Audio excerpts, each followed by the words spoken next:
Hello, I'm Michael Embry, and welcome to our second of 4 programs featuring the Kentucky Book Fair and some of its sterling authors. Now, the Kentucky Book Fair will be November 15th and 16th. Now, November 15th is a day that's designed for children, and it's from 9 a.m. until 1:30 p.m. And probably around 30 or 40 authors will be there, and some illustrators, and it's just all for kids. There'll be presentations and whatever.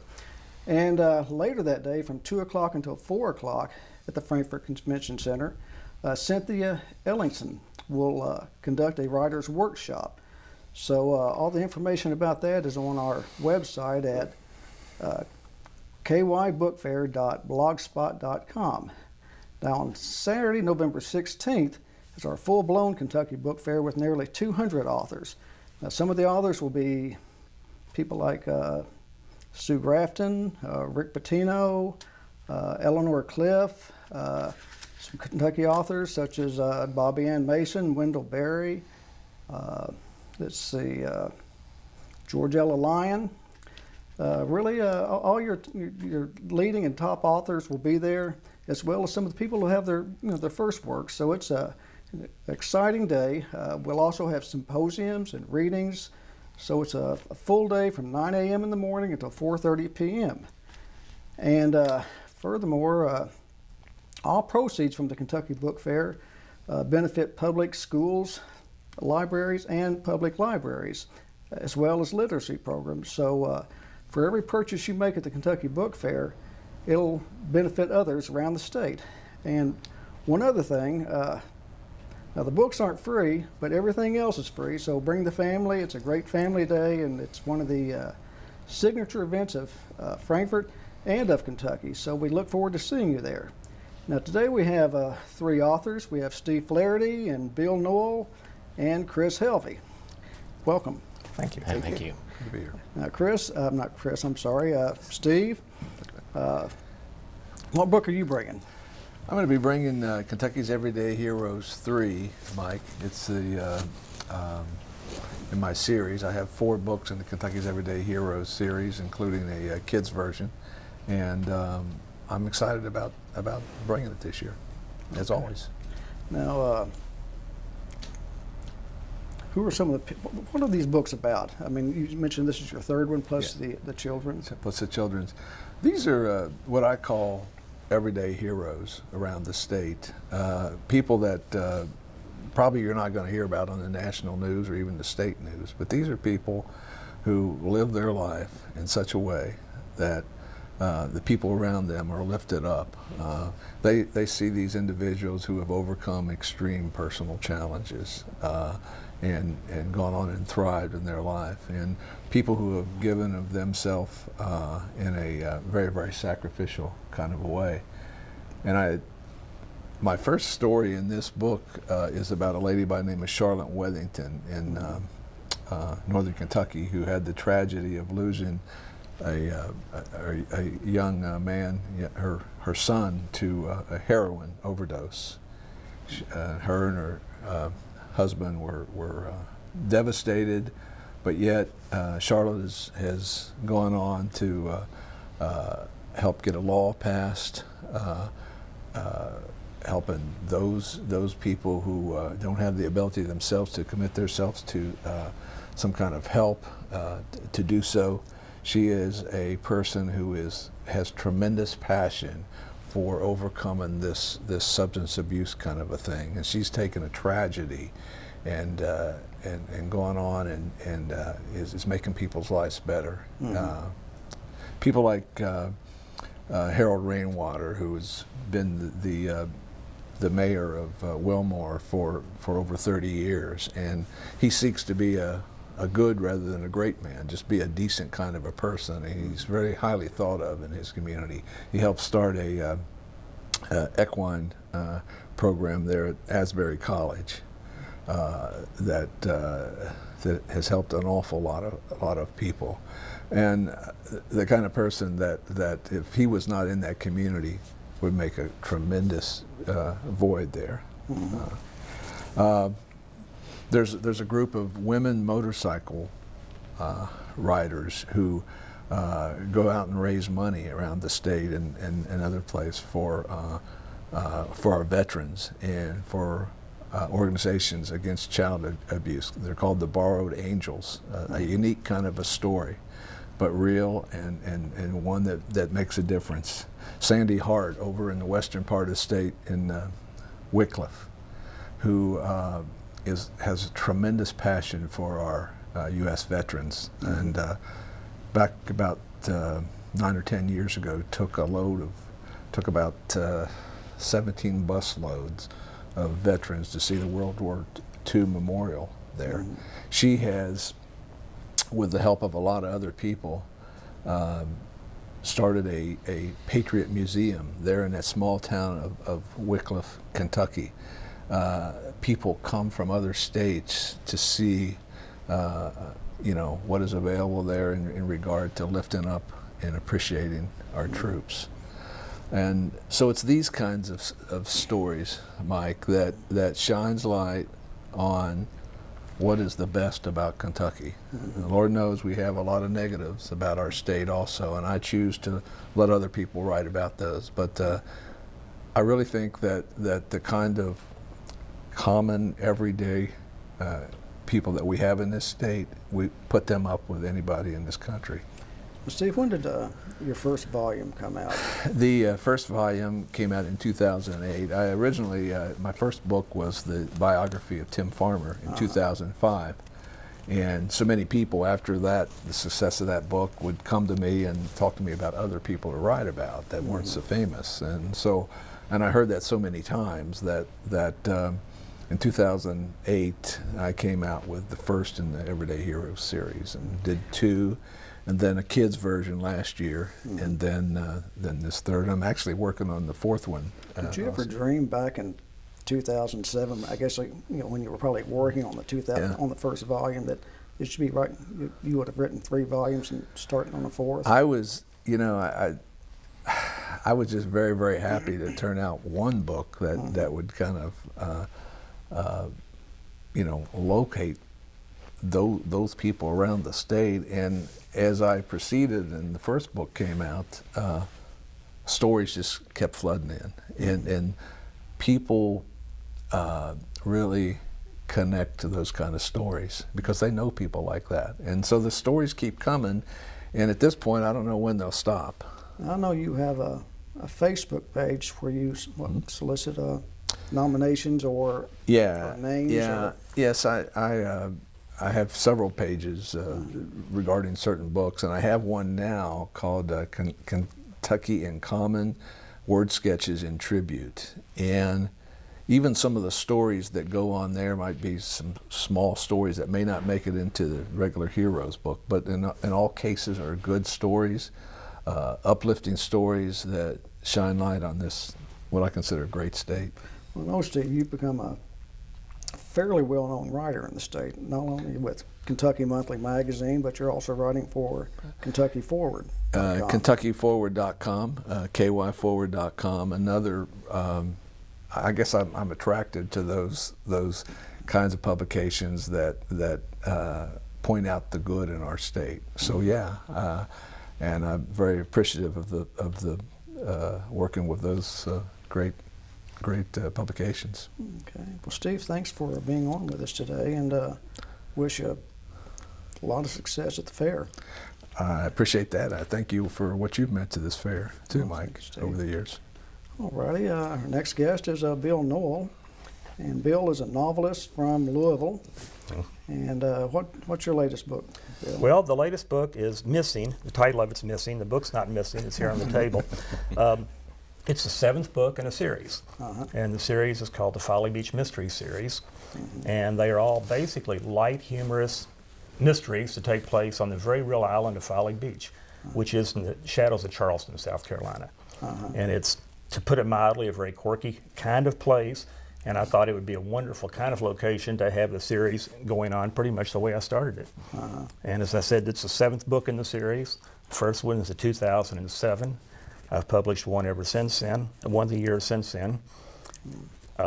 When you had asked Steve about if he ever thought what would happen, I would have basically the same kind of thing, because when I wrote the first one, I'd never written any fiction before. That was my first effort into fiction. And I remember a story I heard a few years ago about the oldest living American. It was a lady about 213 years old or 113 or whatever. And when they asked her what the secret of her long life was, she just said, well, I guess I forgot to die. And and I would use the same response to this. After the first book, I just forgot to stop writing. And I've been very fortunate to come up with one a year since then. And they've had good reviews, good following, and I've thrilled me to no end to see it happening. Now you working on another? No, there will be another one, hopefully coming out in January. That's usually the dates when those come out, don't they? Yes, I've been trying to get one out every January for the last few years. Now, were you say these are your only novels? I mean, Right. That's what, 7 we say. 7 right now. Had you always aspired to become a novelist or something? I mean, what really triggered?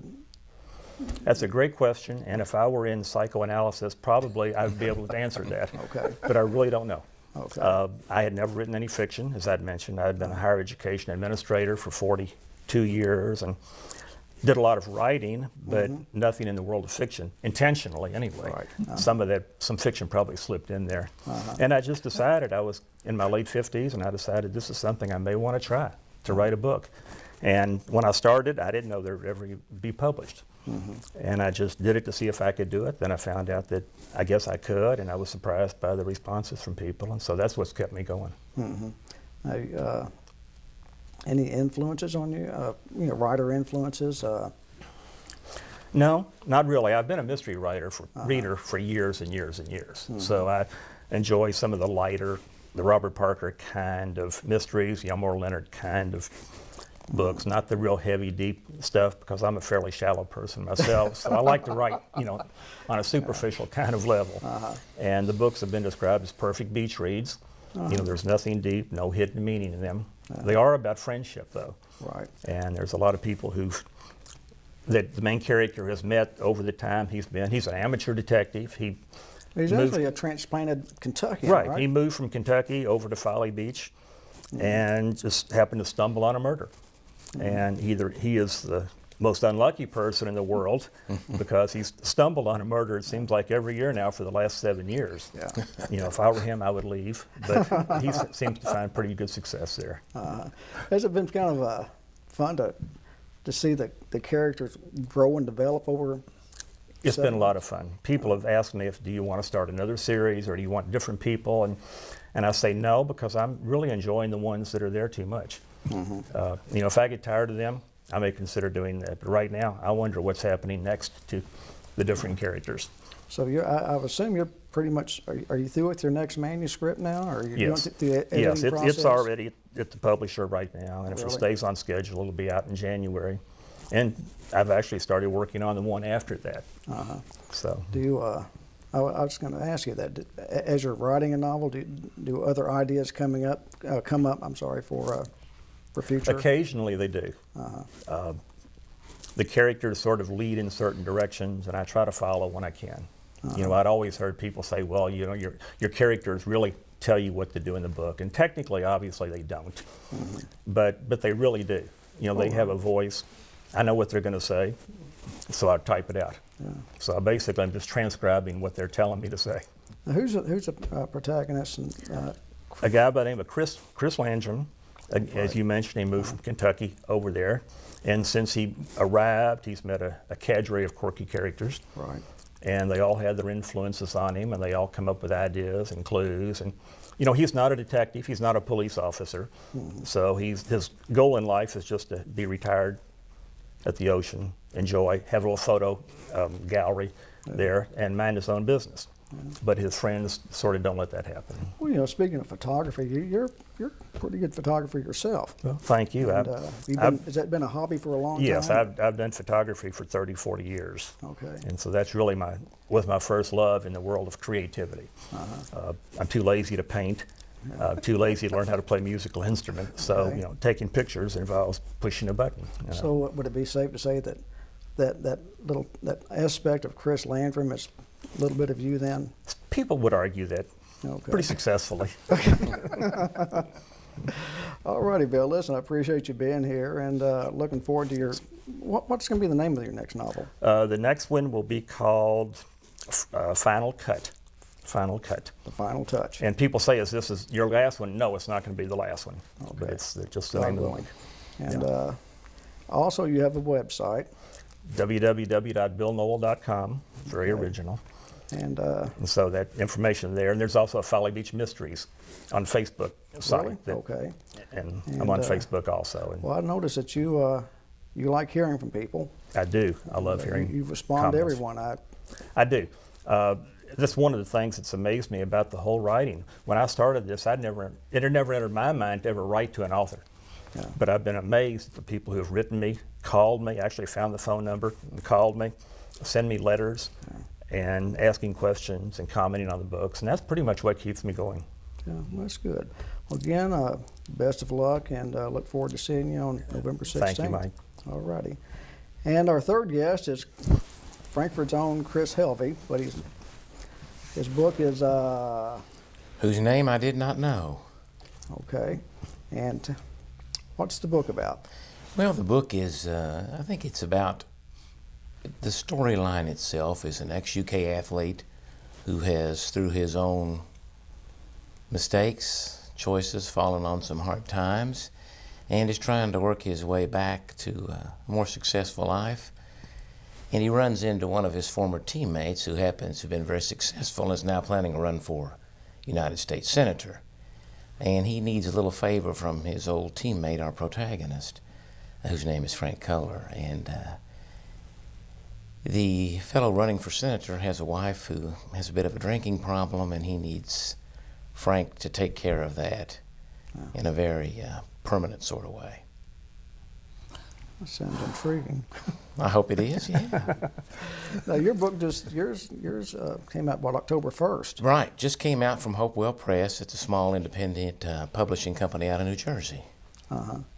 So I'd actually submitted the book to them in a little bit different format, 3 or 4 years ago, and they didn't choose to publish it at that time, thought it needed a little more work, looked for a different direction, and I kind of laid it aside, and for a couple of years worked on it again, and had it ready, and they happened to actually come back and ask to take another look at it last year. So I sent it to them, they liked it, and here we are today. Oh, that's great. It's now this is your second novel. It's my second novel, that's right. And your first one was Purple Adobe, yeah. And that was about 10 years ago? Or? It was, yeah, it's been a few years, Mike. They slip away from us, absolutely. And in the interim, you've written poetry as well. I have had some poetry. I had a book put out by Finishing Line Press a couple of years ago called On the Boulevard. Okay, will that be available at the book fair as well? Absolutely. Okay, and now you work for the government. I do. Have for a long, long time. I actually came to Frankfort in an old administrative intern program they had back in the very early 70s. You worked for state government, went to college at KSU on the weekends, and it just so happened with those hours at KSU, had enough credits to graduate, and I did, and they offered me a job in the personnel cabinet, and I've been here ever since, and so it's been a good career for me. And you're also a publisher, right? I am. I publish a little literary journal called Trajectory Journal, and we've been through 6 issues, and looking forward to coming out with number 7 here just in a couple of weeks. Publish fiction, short stories, poetry, photography, art, and it's something I did because I wanted to give back. So many people have been so good to me in the literary field, and you want to give people an opportunity because when you're starting out, you kind of like to have one of your own, and I just wanted to pay back a little bit with that one. So it's not any money-making proposition, but we have had some really good short stories, poems, photographs put out there for the public, and it's going pretty well right now. And where can people find the magazine? The magazine is, you can order it online from www.trajectoryjournal.com, or you can contact me at that same address or on my Facebook page. Yeah. Do you have any other anything in the works right now, another novel or Well, some I more suspect most poetry? of us do. Yes, I've got 4 or 5 in various stages of decomposition. I find that as I write, the more I write, the more I tend to edit.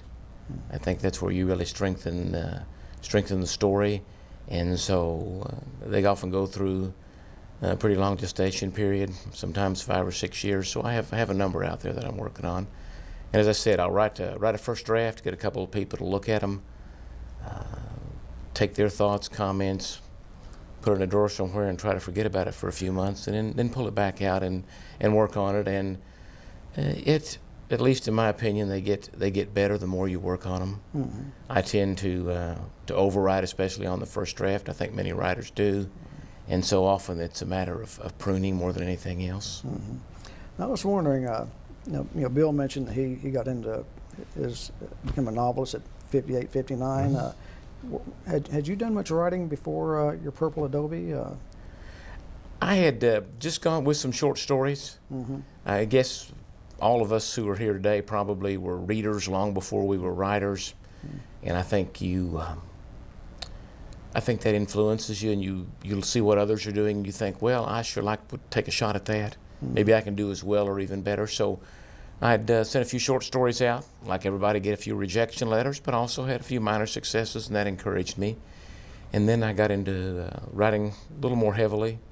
Was fortunate enough to get Purple Adobe out there, and then went to Spalding. They have a Master's of Fine Arts in Writing program. It's a wonderful program.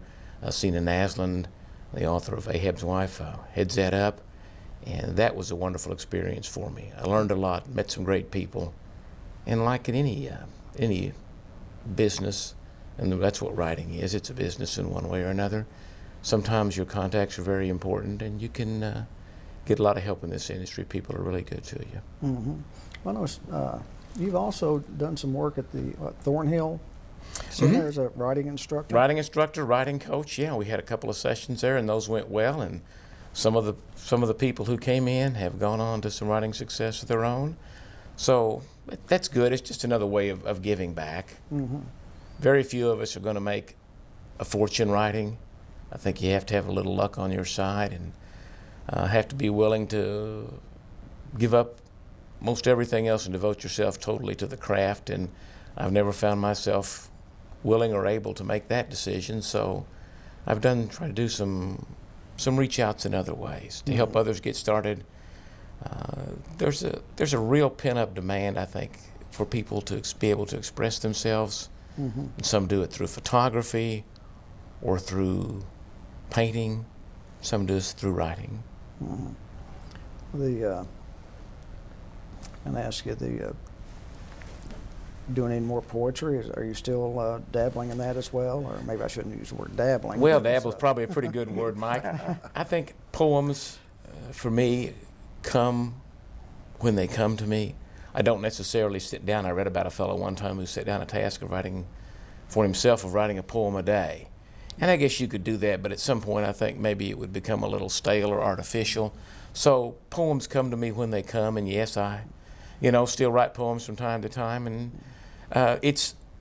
if you're looking for publications, if you're looking for credits, it's a lot easier to get